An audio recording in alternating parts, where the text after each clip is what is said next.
70 বছরের জ্যোৎস্না বেগম স্বামী হারিয়েছেন 6 বছর আগের করোনায়। এককালে গ্রামে গঞ্জে ঘুরে চুড়ি লিপস্টিক বিক্রি করা জ্যোৎস্না এখন বয়সের ভারে আগের মতো কাজ করতে পারেন না। 3 সন্তানই বিয়ে করে ভিন্ন সংসারে, তাই এই বয়সও জীবন সংগ্রাম করে টিকে আছেন তিনি। তবে ঈদ আনন্দের ছোঁয়া নেই তার জীবনে। ইনকাম করতে পারিস না, বলা মাইয়া করতে পারিস না, নিজেরই দিব নাহলে করতেন দিব। ধলেশ্বরীর শাখা নদী মুন্সিগঞ্জ পৌরসভার মোল্লার চরের জ্যোৎস্নার মতো অন্য নৌকাগুলোতেও ঈদের দিনে একই চিত্র।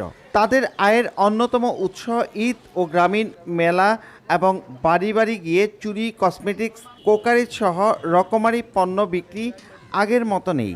হাটবাজারে সাপের খেলা দেখানো কমে গেছে। দখল দূষণে নদী আর খালবিলে মাছ মিলছে কম। তাই ঈদ কেবল উৎসবের নাম হয়ে এসেছে, বাস্তবে আসেনি তাদের আবাসে। নদীর গাঙ্গুলো পচা লিপস্টিক শুনু বেচার কয়টিয়া পেটি তো চলে না, আবার জামা কাপড় পরমু করতে নি।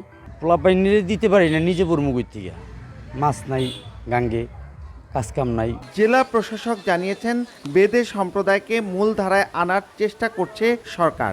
এর অংশ হিসেবেই বিভিন্ন সময় ভাতা প্রদান করা হয়। তাদের যেসব বাচ্চারা আছে তাদেরকে শিক্ষার আলোয় আলোকিত করা এবং এই বাচ্চাদেরকে প্রাথমিক বিদ্যালয়ে ভর্তির বিষয়ে আমরা সাহায্য করছি। এছাড়া সময় সময় কিন্তু সরকারের পক্ষ থেকে আমাদের কাছে অনেক অনুদান আসে, সেই অনুদানগুলো আমরা দেওয়ার চেষ্টা করি। জেলায় এই সম্প্রদায়ের 744 জনকে বেদে ভাতা এবং 387 জনকে শিক্ষা উপবৃত্তি দেয় সরকার। নাসির উদ্দিন উজ্জ্বল, সময় সংবাদ, মুন্সিগঞ্জ।